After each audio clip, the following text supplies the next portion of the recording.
Fala pessoal, estamos aqui hoje para mais um episódio do SafeCast com um convidado muito especial que eu estou muito feliz de receber aqui no nosso episódio, no nosso podcast de hoje, para falar sobre um tema que, além de atual, até gera confusões, eu acho. Tem um pessoal aí que é meio confuso em relação a esse tema, que é legal design, né? E eu estou aqui hoje com o rei do legal design, né, que é o Eric Nivo. Eu vou passar a palavra para o Eric aqui se apresentar para o pessoal, mas Eric, fala um pouquinho, cara, da tua história, como é que tu chegou aqui, como é que tu chegou no legal design, né? Com certeza. Prazer estar aqui com vocês da Safe. Prazer, Lucas. Muito bom estar aqui conversando contigo. Cara, meu nome é Eric, né? Você já me apresentou. Eu sou um dos fundadores da Beats Academy e a gente é pioneiro nesse tema, né? Aqui no Brasil. Então, antes de abrir a Beats, eu já tinha feito um primeiro modelo que viralizou o Brasil inteiro, onde a gente falava como que poderia ser um modelo de contrato usando o legal design. Até então a galera via muita coisa lá de fora, não tinha muito direto para um contrato assim. E aí a gente fez viralizou, e aí depois de aproximadamente um ano, a gente abriu a Beats Academy e começou a focar nisso, só que na época também ninguém conhecia, então a gente não podia viver só de legal design, fazia várias outras coisas, e no ano seguinte a gente decidiu começar a focar só nisso. E aí foi quando a gente conseguiu fazer várias coisas diferentes no legal design. Antes disso, eu tinha sido gerente jurídico global da Easy Taxi, e lá eu já usava alguns dos princípios do legal design. Não fazia exatamente o legal design, mas usava alguns princípios. Então, a escrita simplificada, pensar no usuário, etc., eu já adotava, mas ainda não usava tanto a parte de recursos gráficos, né? E agora a gente usa isso de sobra, né, Lucas? Sem dúvida. Eu queria que tu falasse um pouquinho, cara, de como é que você pessoalmente chegou ao legal design. Você, assim, até já acho que isso vai ser legal porque talvez isso se confunda até com a própria origem do legal design de algum modo. Mas como é que você conheceu? Você viu isso lá fora? Isso já tinha no Brasil em algum lugar?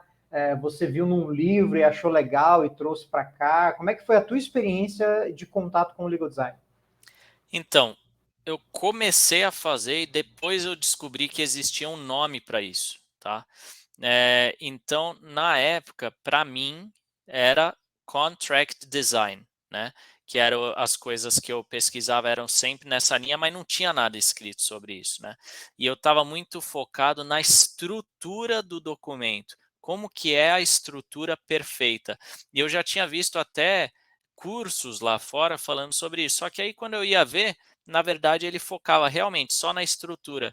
E acho que isso vem também a calhar muito para o nosso processo. A gente pensa muito como que vai ser a concatenação dos textos dentro de um documento jurídico. Onde que eu vou colocar cada informação? Como que eu vou escrever? O que é o texto ideal e por aí vai. Então, a gente foca muito nisso para conseguir atingir o documento perfeito. Então, eu comecei a fazer e aí eu comecei a ver, cara, vamos pesquisar o que tem e por aí vai. E aí foi quando eu comecei a ver que tinha um pessoal lá fora falando de legal design. E, na verdade, desde 2013, né? A Margaret Hagan começou com isso lá em 2013 com o nome Legal Design, né? Então, tinha várias pessoas falando sobre isso ao mesmo tempo.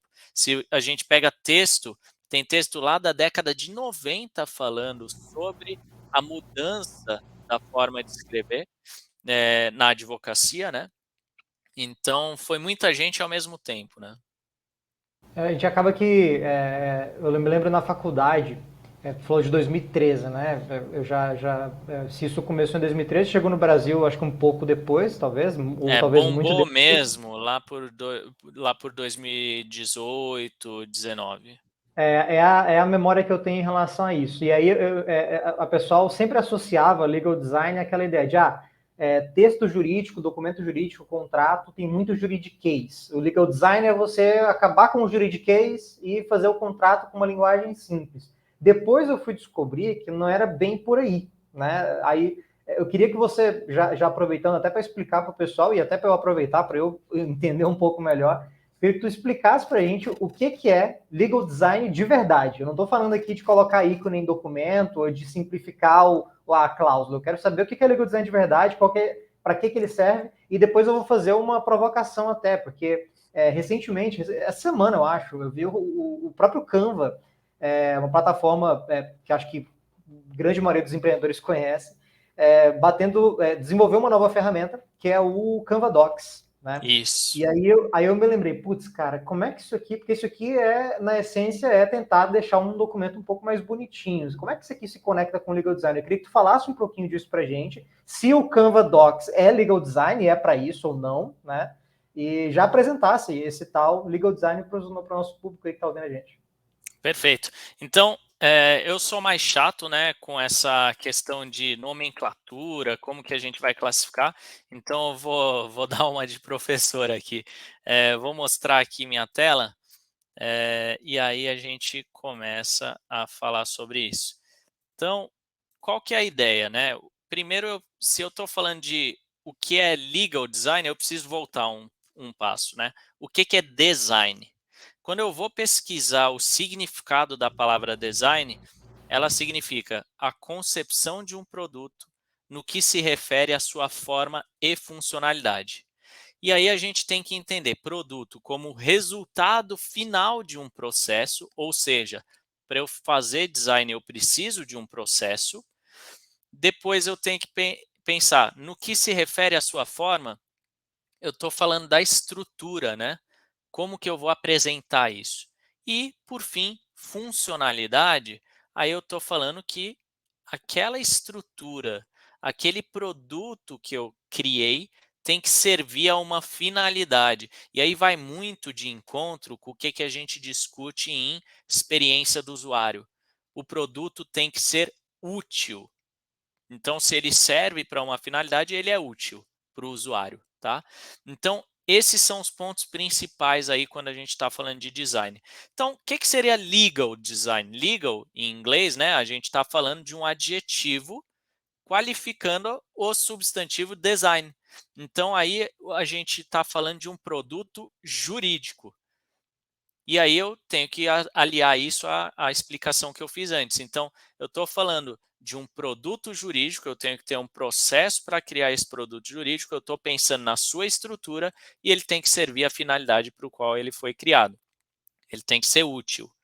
E aí, quando a gente fala então de legal design, a gente está falando da junção entre design, direito e experiência do usuário. O que acontece aqui no Brasil, né? A gente tem um pessoal que começou a adotar muito a terminologia visual law, né? A gente aqui na Bits não gosta muito desse termo. E a gente também explica que, além disso, não existe uma explicação com que todos os legal designers no mundo concordam, tá? Então, quando a gente vai para uma organização chamada LEDA, que fica lá fora, né? São vários legal designers que se juntaram para criar essa associação. Lá dentro tem o manifesto do legal design. E nem ali conseguiram chegar numa definição ou um conceito que todo mundo concorda de legal design. Então, a gente vai ter diferentes correntes de pensamento dentro do legal design também, tá? Eu gosto de adotar uma visão um pouco mais estrita. Tem gente que joga tudo embaixo de legal design, então é design de serviço, é legal operations, é qualquer coisa relacionada com inovação no direito vira legal design. Eu não adoto essa postura porque eu acho que é um pouco prepotente a gente querer colocar tudo embaixo de legal design sem qualquer metodologia ali clara do porquê, né? Então, para mim, legal design vai ter um sentido mais estrito e aí a gente está falando muito dessa diferença também que o pessoal tentou fazer de visual law. Então, quando a gente entra no Google Trends, tá? Se eu entro agora no Google Trends, eu vou entender um pouco do que está acontecendo. Então, vamos entrar no Google Trends, vamos jogar aqui a palavra legal design e vamos comparar com Visual Law, por exemplo, a gente vai encontrar um resultado muito interessante. Então, eu tenho que... Desculpa interromper, Eric, só para avisar o Lógico. pessoal que está ouvindo a gente agora, Se vocês estão ouvindo a gente em alguma plataforma de podcast, vale a pena depois conferir o vídeo lá no nosso canal do YouTube, o canal da Safe, porque o Eric está fazendo uma apresentação da tela agora com todos esses detalhes. Então vale muito a pena, confere lá. Eu vou passar agora para o Eric continuar a apresentação. Boa, Lucas. Então, ó, ajeitei aqui o Google Trends, é uma plataforma de pesquisa do Google para mostrar as tendências de pesquisa, ou seja, o quanto as pessoas estão usando determinados termos, quando e por aí vai. Coloquei toda a base histórica deles, coloquei todo o mundo. E aí, Lucas, me fala, qual que é o único país aqui que está utilizando o termo Visual Law no mapa? Que vergonha, é o Brasil. Boa! Então, cara, faz sentido um termo em inglês e de repente é só o Brasil que está usando esse termo? É, então a gente tem que refletir um pouco sobre isso. Eu mostrei para vocês a construção do conceito de legal design. Agora, se eu for fazer a mesma construção etimológica e em termos de sentido na expressão visual law, ela não faz sentido, tá? Primeiro que law é direito em inglês, né? Direito com D maiúsculo. Visual se remete a questões visuais. E aí, se eu for levar aqui ao pé da letra a tradução, eu estaria falando de um direito, né? E aí D maiúsculo, né? Visual no sentido talvez para cegos ou alguma outra coisa que a gente não consegue explicar muito bem, tá? Então esse é o primeiro ponto. O termo em si já não faz muito sentido. Segundo, se ele não faz sentido em inglês e isso está sendo mostrado aqui no mapa, a gente considera isso um barbarismo, né? Barbarismo é quando eu utilizo uma língua estrangeira da forma errada. Terceiro ponto a galera que defende Visual Law vai falar, não, é só a parte visual do documento. Aí eu pergunto para você, cara, se é a parte visual do documento, me explica, o que é legal design então? Como que eu vou dissociar isso? Quer dizer que legal design então não tem a parte visual? E aí, acho que não faz sentido muito essa distinção, né? Então a gente toma muito cuidado com isso, porque design ele já compreende essa parte gráfica que a gente fala, ou os recursos que a gente pode chamar de visuais. Então a galera pegou um negócio do design que era a visualização de dados e quis colocar aqui dentro do mundo jurídico e dar um nome diferente. E, na minha opinião, até sabendo das pessoas que estão no mercado, a ideia era jogar um nome hypado aqui, né? Um nome da modinha. E quando você é o único que usa esse nome, quem manja de tecnologia aqui, de marketing, vai saber o que eu estou falando. Se eu entro no Google e só eu uso essa palavra, provavelmente o resultado da busca vai ser o quê? Vai ser eu. Agora, se o mundo inteiro usa legal design, eu vou ter vários resultados ali, e aí eu acabo tendo a minha importância diluída ali entre todos os outros. Então, para mim, isso aqui é uma jogada de marketing, tá? É só para vender Então, curso. exatamente. E aí eu não gosto muito dessa pegada, tá? Então, aqui a gente tem que entender. Eu vou ter um processo para o design, né? Para o legal design. E aí eu vou mostrar, por exemplo, o nosso processo. Só pegar aqui. Vamos só um minutinho. Pegar aqui o nosso processo para mostrar para vocês. Então, Então, o nosso. enquanto você busca aí, é só para ver se a gente. Essa diferenciação é importante, porque, como a gente viu, no Brasil o pessoal ainda confunde Visual Law com Legal Design. Já ficou claro que não é a mesma coisa. Então, para quem está ouvindo a gente ou assistindo, já parem de cometer este barbarismo, né? E a segunda coisa. O ruim, Lucas, é que essa questão já foi tão repetida e ninguém pesquisa sobre as coisas que todo mundo repetiu e isso se torna a regra aqui no Brasil, tá? Aquela mentira que é contada várias vezes até se tornar verdade, né? Exato. Mas eu acho que é onde você vai entrar agora, que é justamente um aspecto mais de utilidade do legal design do ponto de vista prático, né? Porque assim, deixar Isso. um documento visualmente mais bonito, beleza. Mas isso ainda não é legal design. Exato. Por Então quê? vamos entrar agora no Porque que é o design legal tem que design. ser útil. Design tem que ser útil. Não adianta eu pintar um contrato, não adianta eu pintar um processo. Por quê? Aquilo é arte. E aí a gente entra na discussão antigaça que tem dos designers criticando a galera que inventa de fazer muita arte em qualquer material de design. Por quê? Se no conceito da palavra eu preciso que seja útil, talvez fazer algo bonitinho que não funciona não seja interessante. Então vou até mostrar para vocês, ó, aqui, ó, tem um site chamado The Uncomfortable, ou seja, o desconfortável. Então, de repente eu posso achar muito massa fazer um óculos dessa maneira. Não vai funcionar, ou uma caneca dessa maneira, ou isso aqui. Isso demonstra a diferença entre arte e design. Isso aqui, tudo pode ser bonito, mas nada disso funciona. Então, essa é a diferença quando a gente está falando entre arte e design. Por isso que eu não gosto de adotar essa terminologia visual law, porque se eu estou falando que é só a parte bonitinha do documento, não serve para nada, tá? Então, o processo que a gente adota, eu tenho que entender quem são os usuários, e isso não significa o seu cliente, são todas as pessoas que vão utilizar o documento. E aí pode ser desde o seu cliente até o advogado da contraparte, pode ser o departamento financeiro, o departamento de operações, de vendas, o departamento jurídico, seja lá quem for, o juiz. Então eu preciso entender quem são os usuários. Por quê? Eu preciso entender quais são os problemas que essas pessoas têm hoje com o documento que eu faço. E eu preciso entender como que eu vou passar a melhor experiência para essas pessoas, tá? Para fazer isso, a gente vai fazer 3 etapas aqui dentro do processo, que é, primeiro, o ajuste do texto, né? Eu vou chegar numa linguagem simples ou numa linguagem que o meu usuário entenda, tá? E em segundo lugar, eu vou pensar na arquitetura, na estrutura do documento. Então, eu vou pensar no layout, onde que eu vou colocar cada informação. E só no final, eu vou fazer essa parte mais gráfica, né, com recursos visuais. Então, pode ser infográficos, fluxogramas, ícones, cores e por aí vai.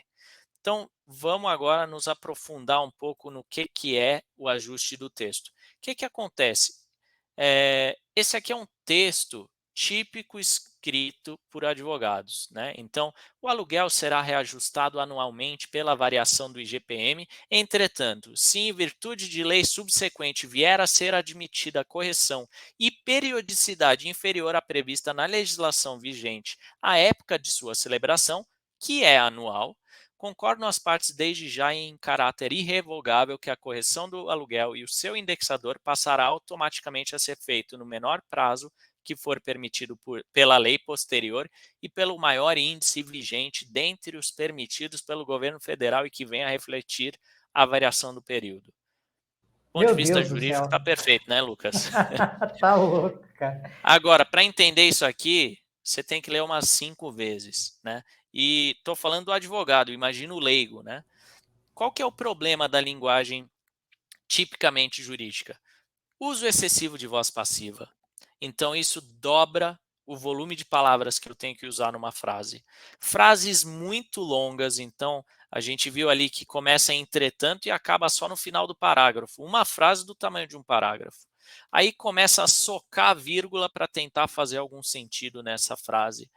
E aí começa a usar superlativos desnecessários, advérbios de intensidade, usa futuro ao invés do presente. Então, tem uma série de problemas. A gente vai pegar esse texto e vai transformar nisso aqui. Então, a gente mantém a legalidade do documento, mas tira toda essa encheção de linguiça. E aí consegue ser mais objetivo. Só que aí você lembra que eu falei que a gente pensa na arquitetura do documento. Então, talvez essa não seja a estrutura ideal do texto. Por quê? As margens são longas, eu não tenho aqui uma relação direta aqui entre as duas frases, e se eu colocar tudo junto, volta a ficar aquela bagunça. Então, talvez seja interessante, e aí para quem está ouvindo no podcast, de novo, é legal pegar o vídeo no YouTube, a gente pode transformar esse texto nisso aqui. O que eu estou fazendo aqui, Lucas? Eu estou favorecendo a sua intuição na leitura, tá? Então, primeiro, as pessoas leem da esquerda para a direita. Então, considerando que as pessoas leem da esquerda para a direita, aqui eu coloco a informação principal do meu texto. E aí a pessoa já bate o olho e já entende do que se trata aquele trecho. Se ela achar interessante e quiser se aprofundar, ela vai partir aqui para a direita. Se não, ela já absorveu parte do conteúdo, já entendeu que aquilo não é relevante para ela naquele momento e continua a leitura. Além disso, o uso de margens menores, né, do que na situação anterior, faz com que a leitura seja mais rápida, tá? Então aí a gente tem uma estrutura de documento que favorece esse tipo de resultado, tá? Então aqui eu estou focando em um tipo específico de resultado, pode ser que eu queira outros, né? E aí a gente pode pensar também onde que eu vou colocar cada informação, como que eu vou colocar, e aí a gente está falando do layout do documento. Então, cada documento que passa aqui por nós da Bits, a gente vai pensar isso e vai adotar uma estrutura específica que corresponda às necessidades dos usuários, tá? E aí a gente chegou até a criar uma plataforma para isso. Então, na nossa plataforma, a gente consegue trazer diferentes estruturas de documento também para as pessoas conseguirem fazer os seus documentos em legal design com todos os recursos de design também, tá? Então é essa a ideia aqui quando a gente está falando do processo. Depois que eu fiz isso, aí sim eu posso pensar, por exemplo, nos recursos visuais. Então, eu posso usar fluxogramas, posso usar gráficos, posso usar aqui, ó, infográficos. Então, quando eu leio aqui essa cláusula, o valor a pagar pelo atraso do aluguel vai ser o aluguel corrigido pelo IGPM, mais multa moratória de 2%, mais juros de 1% ao mês. Isso fica claro para a pessoa sem ela ter que ler um trecho enorme de texto. E aí, 3 meses consecutivos sem pagar, você que me diz, Lucas, o que te remete esse símbolo? A rescisão do contrato. Perfeito. Eu não preciso escrever. E lógico, se você tiver dúvida, ok, coloca aqui embaixo rescisão do contrato, mas está claro, entendeu? E se tiver medo, faz igual nesse modelo aqui, ó. Coloca o infográfico para quem quer ler rápido e bater o olho e o texto em cima para dar o suporte necessário. Então a gente consegue trazer isso para os diferentes casos de legal design. Sensacional. Que alívio que é para os olhos quando você vê uma cláusula grande sendo transformada numa cláusula tão enxuta, né? E objetiva. Exato. Como você comentou, até um detalhe interessante, que é algo que eu não havia pensado. Nós lemos da esquerda para a direita. Então, se você coloca margens muito grandes entre uma ponta e outra, e aqui eu vou ter que fazer um meia-culpa, porque meus documentos são todos com margem grande. Então, a gente tem uma leitura que você tem que ir do começo do documento até a outra ponta, só que Exato. até um ponto importante, né? A gente, na verdade, não lê palavra por palavra, a gente identifica símbolos. Então, se Exato. está mais condensado o texto, com uma margem um pouco mais estreita, de fato, você vai perceber o sentido daquele conjunto de símbolos muito mais rápido, porque está numa olhada só, você não precisa carregar o teu olho, Exato. né, de uma ponta a outra. É Sensacional, isso cara. mesmo. E isso que você falou também é muito bacana, Lucas, porque a gente mediu isso também. Como que as pessoas leem? Então a gente pegou um algoritmo e colocou por trás de um documento que a gente disponibilizou online. Foi disponibilizado para 463 pessoas distribuídas pelo Brasil inteiro. E a gente separou primeiro entre advogados e usuários leigos para poder ver se tinham padrões diferentes de leitura. Qual que foi o resultado, né? No documento tradicional, a gente vê aqui nos pontos vermelhos que existe um baixo nível de leitura do documento em comparação com o documento com técnicas de legal design. Então, essa é a primeira constatação. Quando a gente olha para os advogados, eles fazem essa leitura dinâmica que a gente falou, né? Que é a leitura onde eu estou escaneando com os olhos. Então, olha aqui, ó, no começo das cláusulas é onde o advogado vai prestar atenção. Quando eu olho isso aqui também no leigo, ó, não é o mesmo comportamento, tá vendo? Agora, os dois tendem a olhar mais para o canto inferior direito. E aí a gente pode inferir algumas coisas. Pô, eu leio de cima para baixo, da esquerda para a direita. É aqui onde o meu olho vai parar, porque é onde eu termino a leitura. Então, se eu até quiser ressaltar uma informação, eu vou colocar nesse quadrante e não no resto. Agora, o contrário também é verdadeiro. Se a gente prestar bem atenção, olha aqui, ó, onde que a galera está prestando menos atenção, bem no meio. Então, eu começo a entender que, dependendo da estrutura que eu adoto para os meus documentos, eu vou ter resultados diferentes. Isso é muito interessante do ponto de vista de construção do documento. Então, se você só repete toda vez o mesmo documento para todos os clientes, você não está entregando a melhor performance e eficiência para esses clientes. Sem dúvida nenhuma. E isso vai se conectar com a minha próxima pergunta, que é a seguinte.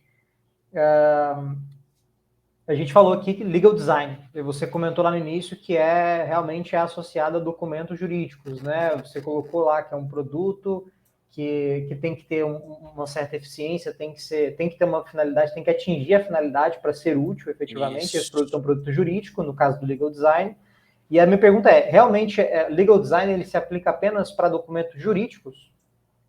Então, o que eu defendo, tá? Se a gente está falando que é o resultado final de um processo, o que geralmente é o resultado final de um trabalho jurídico? O que nós, advogados, produzimos, né? A O que gente que faz, a você... gente faz o contrato para evitar algum problema depois, para evitar que dê merda no final das contas. Exato. E é isso. O que é o produto final de um advogado, geralmente? É um documento. Se eu estou colocando minha opinião legal, eu vou falar aos quatro ventos, não, ó, eu avisei e foi isso. Não, geralmente eu coloco num documento. É isso que o cliente quer. Se eu vou fazer um contrato, eu vou fazer uma música, não, eu vou entregar um documento. Então, sempre que a gente está falando ali do produto final de um serviço jurídico, geralmente vai ser um documento. Lógico que não é sempre um contrato, não é sempre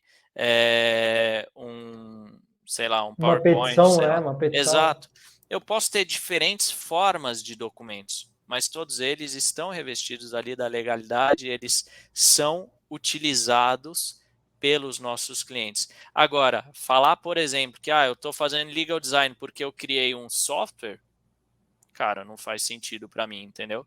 Isso aí já Uhum. existia muito antes, é a criação de software. Acontece que você criou para a área jurídica. É a mesma coisa que a Entendi. galera que começa a falar medical design thinking. Cara, design thinking existe, o processo é igual para todas as áreas. Não vem querer falar que é diferente porque agora você adotou para sua área, entendeu? E aí a minha outra pergunta que se conecta com essa também. Tá, beleza. Se é para documento jurídico, então esse produto, vamos colocar o legal design em si, ele é uma ferramenta que serve apenas a advogados? Ou ela serve a empresas? Como é que isso se aplica? Por que eu, como empreendedor, como fundador de startup, ou como fundador de uma empresa de inovação, ou, enfim, um empresário efetivamente de qualquer tipo de modelo de negócio, que tem o contrato da minha empresa, toda empresa tem um arranjo jurídico contratual, por que eu deveria me preocupar com isso? Eu devo me preocupar? Isso tem como se inserir dentro de empresas? Ou só o meu advogado que tem que ter o legal design e trazer para a minha empresa? Como é que é isso na prática? Perfeito. Então, vou tirar aqui o chapéu de advogado, vou colocar aqui de pessoa de negócio, né? Então, se você é empreendedor, você quer que as vendas ocorram rápido. Uma das coisas que a gente mede como empreendedor é o ciclo de vendas. Quando a gente aplicou Legal Design aqui para um cliente nosso, ele saiu de um ciclo de vendas de 3 meses para 30 dias. Por quê? As pessoas, quando recebiam um contrato de prestação de serviço dele, não queriam ler. Tinha 60 páginas, nem eu leria. O que eles faziam? Deixavam lá na mesa e, cara, é a última coisa que eu vou olhar, porque é muito longo, difícil, não sei o quê. Se der errado, vai ser culpa minha. Não vou fazer isso agora. E aí demorava 3 meses para a pessoa analisar. Se eu tenho um documento mais fácil de ler e que ajuda a tomada de decisão, a pessoa toma a decisão rápido. Então aí a gente conseguiu ajudar ele. E eu vou mostrar agora outro caso onde a gente conseguiu liberar tempo da galera. Então, você está pagando as pessoas para trabalharem para você ou com você, e você precisa que essas pessoas invistam bem as suas horas. Você não quer que a galera fique focando em burocracia. Então, aqui está um exemplo de como era o documento antes, como ficou depois e a diferença aqui que a gente teve. Então, a gente diminuiu o documento criado pelos advogados, e aí, pessoal, não é crítica aos advogados, é crítica a quem ainda não utiliza legal design, né? Então, a gente conseguiu reduzir em 1.500 palavras o texto. 1.500 palavras corresponde, em média, as 6 páginas. A gente tirou 6 páginas de texto do contrato dessa indústria farmacêutica. Tá? Se eu considero que uma pessoa lê, em média, uma página por minuto, isso significa que eu tirei 6 minutos de trabalho dessa pessoa só nesse documento. Aí você vai falar, pô, mas cara, imagina, o ano tem 365 dias, o que é 6 minutos em um ano? Agora eu vou te perguntar quantas vezes esse documento é lido, quantas vezes eu tenho mais de uma pessoa lendo esse documento e pensar que todos os documentos da empresa são nesse estilo. Então, no final de um projeto, eu entrego dias de liberação de trabalho burocrático para as empresas também. Então, aqui está outro exemplo, e a gente tem vários casos. A gente tem aqui um onde a gente trabalhou com uma comunidade indígena também, a gente reduziu aqui de 17 páginas para 2 páginas. A gente tem esse aqui que eu tinha mostrado para vocês, tem vários casos em que a gente trabalha para fazer com que esse ambiente de negócio seja mais favorável. E não só o ambiente de negócio, pode ser também o poder público.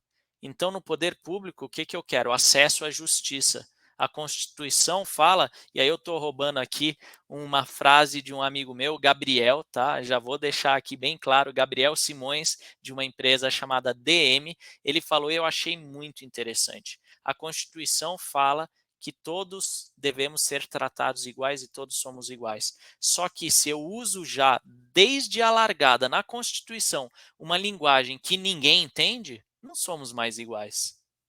Eu não tenho acesso aos meus direitos, eu não sei quais são as minhas obrigações. Agora, se eu adoto o legal design, eu consigo universalizar esse acesso à justiça. E isso está muito no centro do que a gente faz aqui. As pessoas vão entender o documento. Eu não preciso criar barreiras linguísticas, né?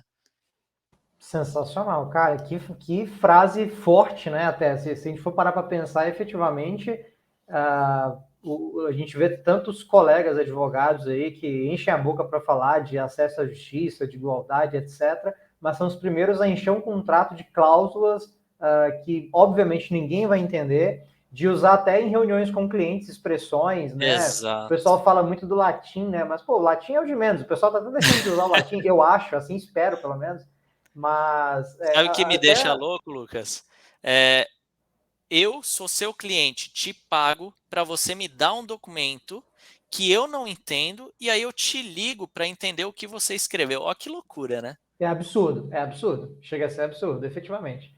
Não tem. E assim, é igual que você comentou, né? Não é só uma questão de você diminuir tempo, otimizar a leitura do documento, é uma questão de você atingir a finalidade daquele documento. Então, Exato. pô, eu faço um contrato de venda, de compra e venda de qualquer coisa.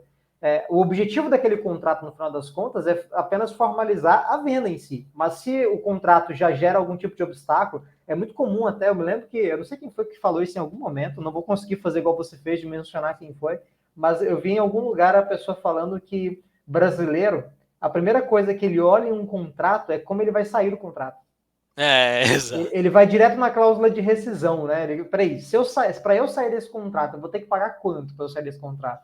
Então, realmente é um traço, acho que talvez até da cultura, que já está bem arraigado, que a gente tem que lutar para poder tirar, a começar pelas universidades, imagino eu. Acho que dentro da sala de aula já tem que começar a mudar, né, para que os futuros profissionais, advogados, já tenham uma percepção diferente sobre isso. Mas eu vou estender um pouco mais ainda nesse tópico, porque a minha dúvida é, Beleza, fizemos lá uma petição, por exemplo, ou um contrato. É um contrato que é da nossa realidade aqui na Safe, a gente faz muito contrato também. Eu fiz lá um baita contrato de mútuo conversível para uma operação de investimento anjo de uma startup do nosso portfólio, e aí, por algum motivo, esse contrato ele é judicializado. Teve uma treta gigantesca lá, e aí o investidor quis caçar encrenca, judicializou, entrou com uma ação judicial. E o contrato todo foi feito utilizando o legal design. E aí até, eu vou usar até um exemplo que você trouxe, numa das cláusulas estava lá, ao invés de estar escrito o contrato vai ser rescindido, tinha um desenho do contrato rasgado. Como é que o judiciário vê isso hoje, cara? Tem já algum tipo de posicionamento do judiciário a respeito desse tipo de contrato? Eu consigo hoje, com segurança, dizer que esse contrato seria válido para um juiz, considerando esse formato? Perfeito. Vamos desmistificar então. Ó, primeira coisa, ó, já vou trazer aqui, isso tá até na nossa apresentação comercial, porque a gente já sabe que essa é uma pergunta que todo mundo tem, né? Então, ó, quando eu coloco aqui, é a pergunta que você fez, né? O judiciário vai aceitar isso aí? O judiciário usa. Aqui a gente tem um mandado de emissão na posse, aqui a gente tem um resumo de sentença, aqui também, tá? Então o judiciário está usando o legal design. E olha só que legal, né? A OLX teve 96% de êxito nas ações judiciais onde eles usaram legal design. Cara, olha que métrica, né? E não só isso, a gente tem juízas, como ó, eu faço questão de mostrar, ó, juíza Aline Vieira Tomás de Anápolis, Goiás, está lá no TJ Goiás. Olha só, ela diminuiu a taxa de recorribilidade das sentenças dela em quase 50%. E não só isso, reduziu em quase 30% o tempo médio de duração dos processos com ela. Um dos princípios não é celeridade da justiça, olha o que ela está fazendo, né? Então é incrível esse tipo de coisa. E não só isso, como a gente tem também legislação incentivando, tá? Aí só cai naquilo que a gente falou, né? O pessoal vai sempre mencionar aqui, ó, Brasil Visual Law, tá? Então, ó, resolução 347 do CNJ vai falar: sempre que possível, use recurso de visual law. Instrução normativa do DREI, né? A gente foi a primeira empresa a registrar um ato societário na junta com legal design, tá? Então já estamos saindo do judiciário, estamos falando também de órgão administrativo, ó. Nos atos submetidos a registro podem ser usados elementos gráficos, como imagens, fluxogramas e animações. E tem até um projeto agora falando de obrigar a sentença judicial em linguagem coloquial. Então tem uma série de questões. Quando eu vou para a LGPD, o que a LGPD fala? Pense no seu usuário. Então eu preciso trazer as informações de maneira simples, clara e acessível, considerando as características do usuário, com o uso de recursos audiovisuais quando adequado.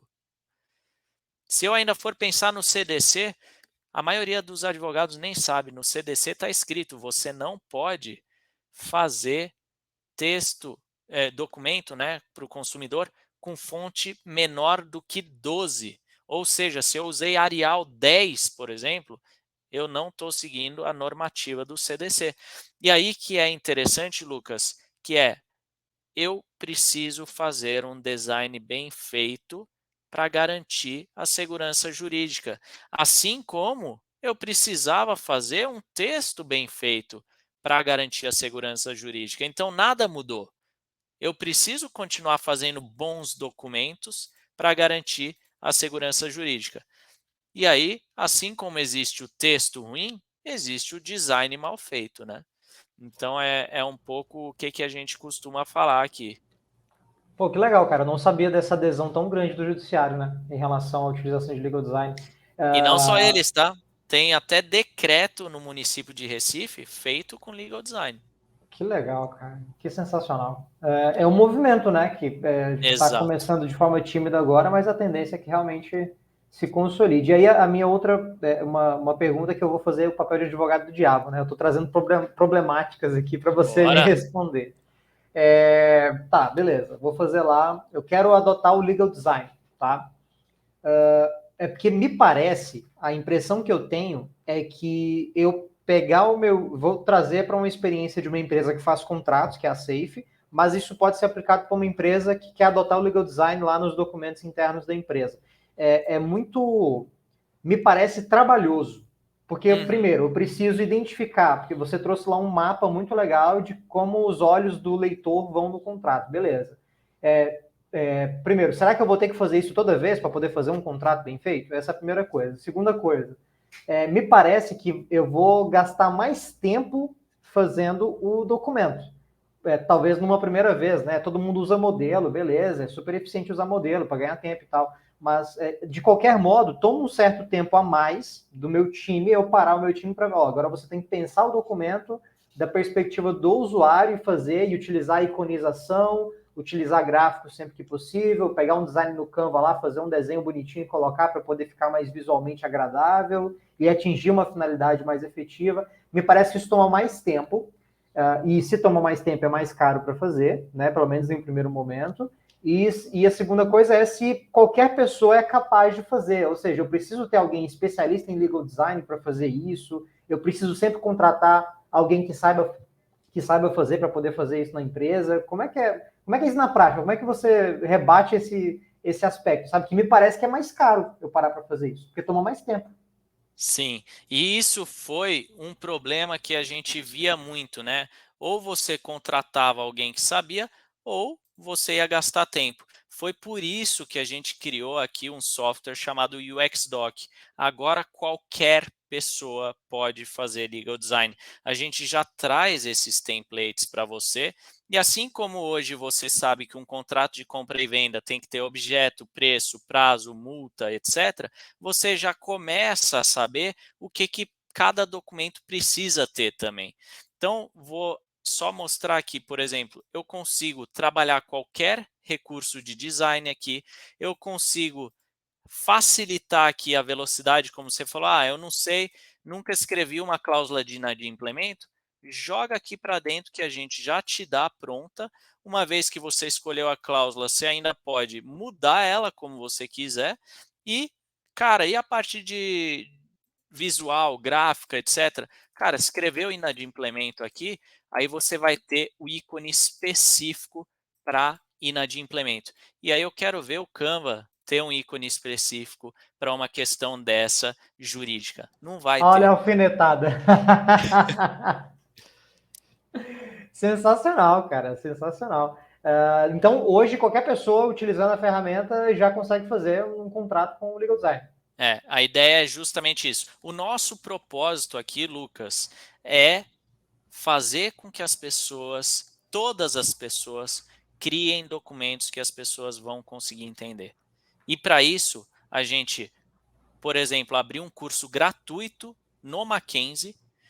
Justamente, a gente não vai ganhar R$ 1, mas é justamente pensando nesse propósito. Eu quero que as pessoas mudem a forma de fazer documentos. A gente está matando o próprio negócio, então a gente era a empresa que a galera contratava para fazer esse tipo de serviço. Ainda faz, né? Só que eu estou criando aqui um produto onde eu não vou ser mais contratado para fazer, eu estou te dando a ferramenta para você fazer. Então a gente quer mudar a forma como as pessoas fazem os documentos. Sensacional, cara. Eu queria aproveitar já para a gente partir para o nosso encerramento. Queria que tu falasse um pouquinho da própria Bits mesmo, da ferramenta que vocês desenvolveram. Me fala um pouquinho desse curso também que eu não sabia. Quero já botar minha equipe para fazer esse curso, para aprender um pouquinho sobre esse assunto. Onde é que está o curso? Já está disponível para poder acessar, para poder assistir? E onde é que o pessoal pode te encontrar também, cara? Onde é que o pessoal pode ver mais materiais sobre isso? Pode conversar contigo para conhecer um pouquinho mais sobre o assunto? Perfeito. O curso do Mackenzie lotou, mas num nível assim surreal, né? Então hoje a gente já tem fila de espera para mais 3, 4 turmas, é presencial, só que a gente, de novo, né? Como eu falei, a gente quer que todo mundo pratique, né? Então, quando você acessa, por exemplo, o nosso software, você tem o curso aqui, ó. É só clicar e aí você vai aprender sobre legal design. Então, quer aprender sobre legal design, quer saber como fazer, quer praticar, é só falar com a gente faz de tudo para que as pessoas entendam, né? A gente está mostrando tudo aqui, não estou escondendo nada do que a gente faz, estou trazendo tudo que a gente faz aqui, porque a gente quer que as pessoas pratiquem. Então, é só falar com a gente, é só procurar Legal Design Beats ou Beats Academy, ou UX Doc, né? UX Doc, que é a plataforma. Qualquer um desses três vai achar. Meu telefone celular eu deixo aberto no Google inteiro, então é no LinkedIn, Instagram, no Google, você vai ver meu número lá, então dá para falar direto comigo também. As redes sociais é só chamar, não tem desculpa mais. Show de bola, cara, sensacional. Até uma observação interessante, né? Antes de eu fazer a perguntinha final, a gente sempre tem uma perguntinha que a gente faz ao final dos episódios, que não tem necessariamente relação com o tema do episódio, tá? Mas antes de falar dessa perguntinha, o Eric, pessoal, que está ouvindo, assistindo a gente, é um dos caras mais acessíveis que eu conheço, assim, para conversar. Até, eu acho que eu já comentei isso contigo uma vez, Eric, mas, enfim, é bom repetir até para o pessoal saber. Mas você foi um cara que foi muito importante na minha jornada dentro desse mercado de inovação em startups, na minha jornada pessoal, porque eu me lembro que há uns 4 ou 5 anos, não me lembro exatamente, 4 anos atrás, foi quando eu comecei a me envolver com esse mercado de startups. Eu fui procurar, eu como advogado, né? Pô, eu tenho que conhecer esse negócio, eu tenho que pesquisar sobre direito das startups, como é que funciona. Pesquisei quem que eu acho, né? Eu acho justamente o Eric, num curso que tinha de direito para startups, que era na Jurídico Certo, um Sim. curso disponível lá online e tal. E aí foi o primeiro curso que eu fiz nessa área. Foi o primeiro curso foi o do Eric Nemo. Depois disso comecei a acompanhar teu trabalho e depois tive a oportunidade de te conhecer, a gente trocou ideia, então como eu comentei, o Eric é um cara super acessível, participou da minha jornada, isso sempre vai ficar marcado, né? Então, pô, o primeiro curso que eu fiz, Pô, e valeu que me mesmo, trouxe cara. até onde eu tô aqui Maior hoje, prazer foi um isso. curso teu, né? Então, foi bem legal, procurem o Eric para trocar uma ideia, vale muito a pena. Incorporem legal design dentro das empresas de vocês, sempre que possível. A gente sabe que para startups, obviamente, os recursos são limitados, nem sempre dá para fazer tudo, você tem que escolher as suas guerras, as suas batalhas, né? Mas, se for possível incorporar, incorpore. Aqui na Safe a gente sempre tenta adotar as melhores práticas de mercado. O Eric eu estou devendo, né, o Eric, para a gente poder incorporar a ferramenta aqui na Safe, para poder lá. utilizar para os nossos clientes, né? Mas a proposta é essa, pessoal, divulgar o legal design como um instrumento, de fato, para tornar efetiva a utilização de documentos e contratos jurídicos, né? Nossa perguntinha final, Eric, é muito simples. Eu queria que você contasse para a gente, de forma... não tem nada a ver com o assunto de hoje, né? Mas qual que é o seu maior desafio hoje? Pode ser um desafio pessoal, sei lá, ir na academia todo dia, sei lá, pode ser. Ou pode ser um desafio profissional. Pô, meu maior desafio é, sei lá, levar o legal design para todo mundo, né? Enfim, qual que é o teu maior desafio, cara? Cara, eu vivo e respiro isso aqui, então vai ser muito ligado aí à questão profissional, porque é o momento em que eu tô, né?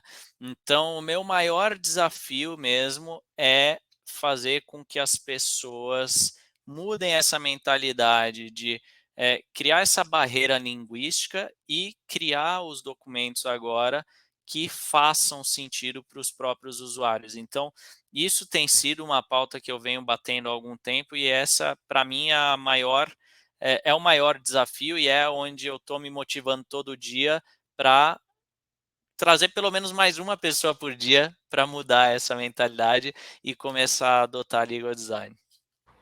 Sensacional, cara. Pô, Eric, brigadão, cara, mais uma vez por ter aceitado o nosso convite, pelo papo, foi muito legal. Tenho certeza que todo mundo que acompanha a gente aí, tanto ouvindo pelas plataformas de podcast ou assistindo no YouTube, mais uma vez recomendo quem está só ouvindo no podcast, vale a pena conferir o vídeo no YouTube para ver a apresentação.